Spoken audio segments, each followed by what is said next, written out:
salutations to thee, my Lord Satguru, to that divine grace embodied,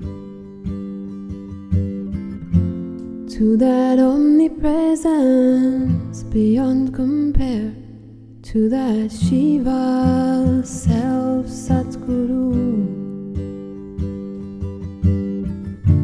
I offer these salutations to that Satguru, who is the core of myself.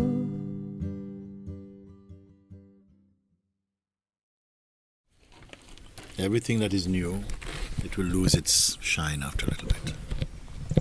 But we know, no? Everything loses shine. But that Holy Spirit.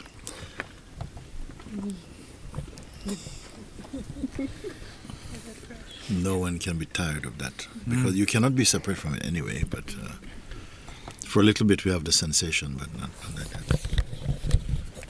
This is one thing that I think really marks the people who are aware, is that they're always fresh. The being is always fresh. It's not relying upon some data or memory for a sense of itself or not like that, nor about future or anything. And that's why there's a sense of emptiness, and emptiness is the greatest space, isn't it? Because it's immeasurable. Yesterday is measurable, tomorrow is measurable, but right now in the emptiness is immeasurable. And to meet a being that has this immeasurableness in them, this limitless sense or presence,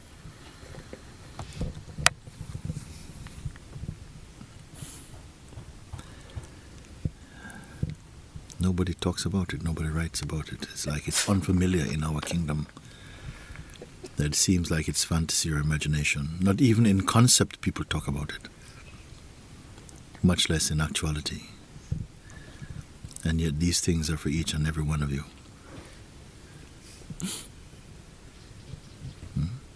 Because everyone who comes into this world comes with a mirror.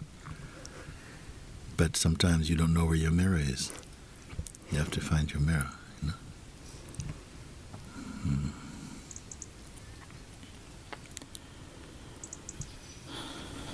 That's why we're so lucky. Yes, we love this type of mirror because it shows you only a reflection of our flesh and form. But it's a mirror that shows you your formlessness.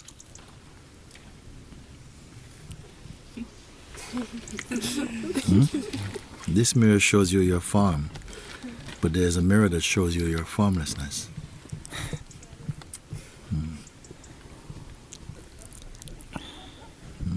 Have you found it or not?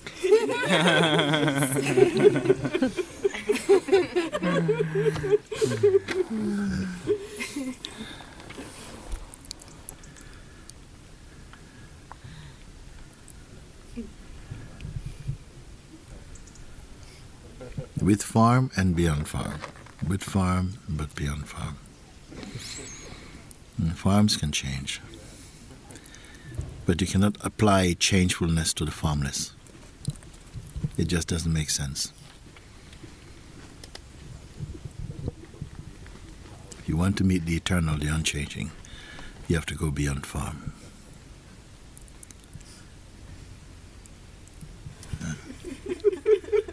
If you find that the one who is receiving this advice, is it with form or without form? Is the one who receives this pointing or this advice with form or without form? And the answer will tell you how near God is and how distanceless God is.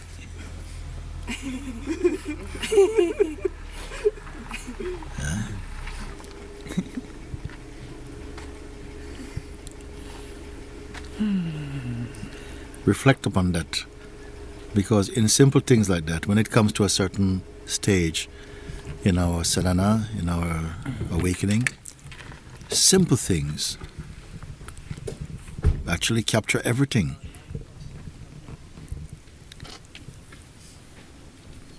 I mean, the fishermen go out and they throw a big net over the sea and they capture many, many fishes. But is there a fisherman who will throw one hook and capture the whole universe?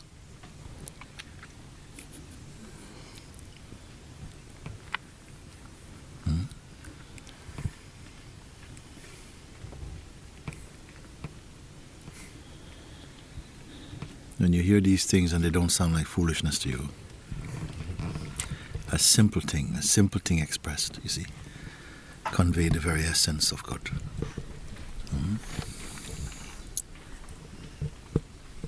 You cannot find anywhere in the world of forms that which will be eternally satisfying, because the world of forms is a world of changes. It's natural, that world of changes. You cannot find anything eternal in the world of changes, except change. But to find the unchanging, you must go to the formless. So again, the one who receives this advice must determine, is this one with form or without form? And if you determine whether it is without form or with form, it will tell you whether you're near to your answer or you are your answer. I think this is good enough for the whole day. If you really get it, it's good enough for one of God's days. You know what one of God's days is? Not the same like one of man's days. Maybe a whole yuga will be satisfied with the answer like this. Isn't it? Now, who can we speak to like that? We cannot gather in the marketplace and speak to like that. Your mind and heart has to be prepared somehow, to be receptive enough, to be open enough, to grasp the subtleties of such pointing. You see, because there's no distance inside the mirror, you know, only apparent distance.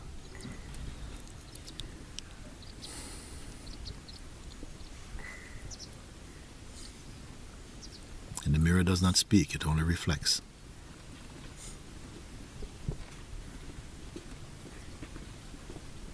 The mirror is voiceless.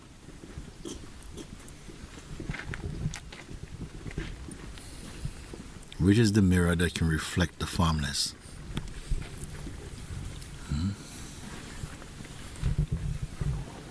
You see, the surface of this mirror is consciousness itself. You better drink these things deeply. I want to see you, I want to see not your visibility, but your invisibility.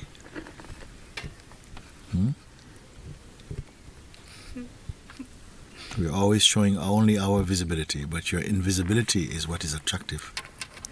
Who will recognize your invisibility? Okay, I'll leave you with that one. So also what I want to say actually, I wanted to ask, you know, that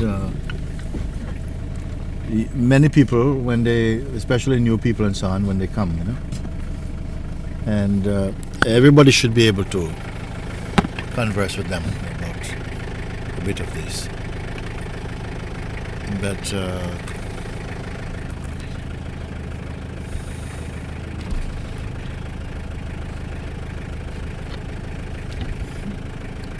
and with heart and feeling also, not just dry words, you know.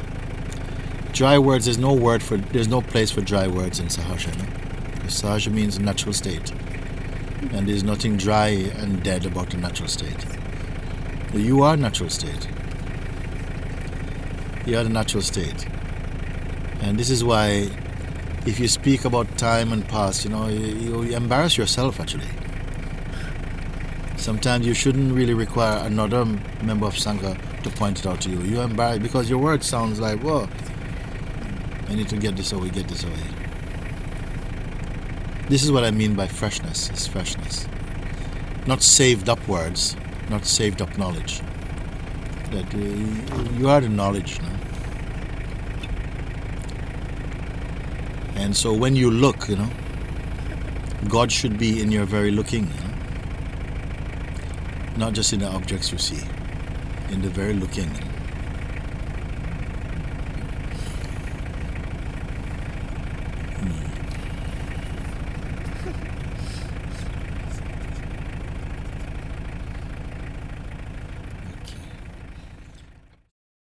The Supreme cannot be found amongst the things that are visible.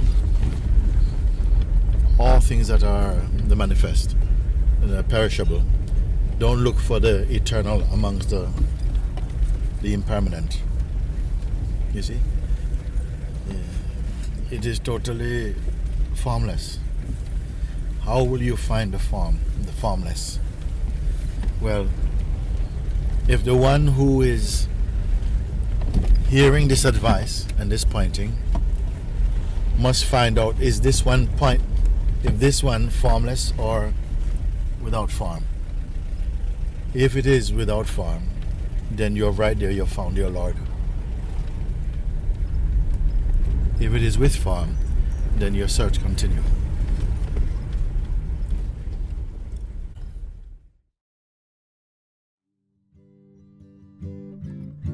I offer these salutations to that Satguru who is the core of myself, the embodiment of undisturbed peace without attributes, eternal purity. Oh Mooji, you save our lives with the Christ's heart, Krishna's love, Shiva's wisdom. The Satguruji, you save our lives with the Christ's heart, Krishna's love, Shiva's wisdom. With the Christ's heart, Krishna's love, Shiva's wisdom.